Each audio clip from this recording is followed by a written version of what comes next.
एक बार देवर्षि नारद अपने शिष्य तुम्बरु के साथ मृत्युलोक का भ्रमण कर रहे थे। गर्मियों के दिन थे। गर्मी की वजह से वह पीपल के पेड़ की छाया में जा बैठे। इतने में एक कसाई वहां से 25-30 बकरों को लेकर गुजरा। उसमें से एक बकरा एक दुकान पर चढ़कर मोठ खाने लपक पड़ा। उस दुकान पर नाम लिखा था सगाल चंद सेठ। दुकानदार का बकरे पर ध्यान जाते ही उसने बकरे के कान पकड़कर 2-4 घूंसे मार दिए। बकरा में करने लगा और उसके मुंह में से सारे मोठ गिर गए। फिर कसाई को बकरा पकड़ाते हुए कहा, जब इस बकरे को तू हलाल करेगा तो इसकी मुंडी मेरे को देना, क्योंकि यह मेरे मोठ खा गया है। देवर्षि नारद ने जरा सा ध्यान लगाकर देखा और जोर जोर से हंसने लगे। तब तुम्बरु पूछा, गुरुदेव, आप क्यों हंस रहे हैं? उस बकरे को जब घूंसे पड़ रहे थे तब तो आप दुखी हो गए थे, किंतु ध्यान करने के बाद आप हंस पड़े। इस हंसी का क्या रहस्य है? नारद जी ने कहा, छोड़ो भी, यह तो सब अपने कर्मों का फल है, छोड़ो।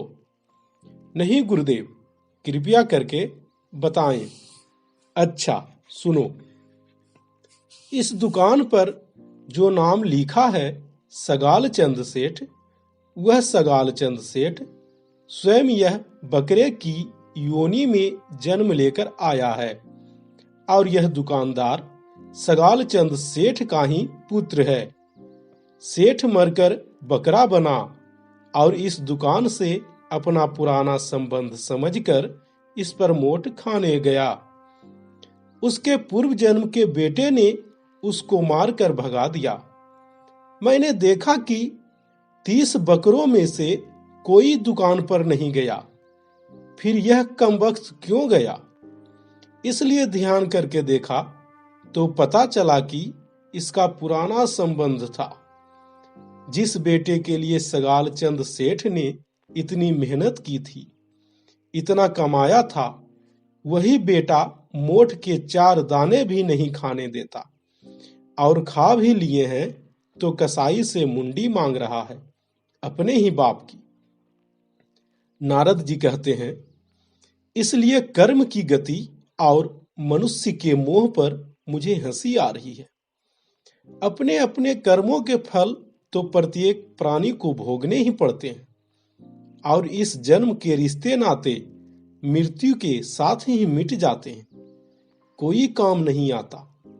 काम आता है तो वह है सिर्फ भगवान का नाम। हरे कृष्ण कृष्ण कृष्ण हरे हरे, हरे राम राम राम हरे हरे। अपने पापों और पुण्यों का हिसाब इंसान को खुद ही भोगना है।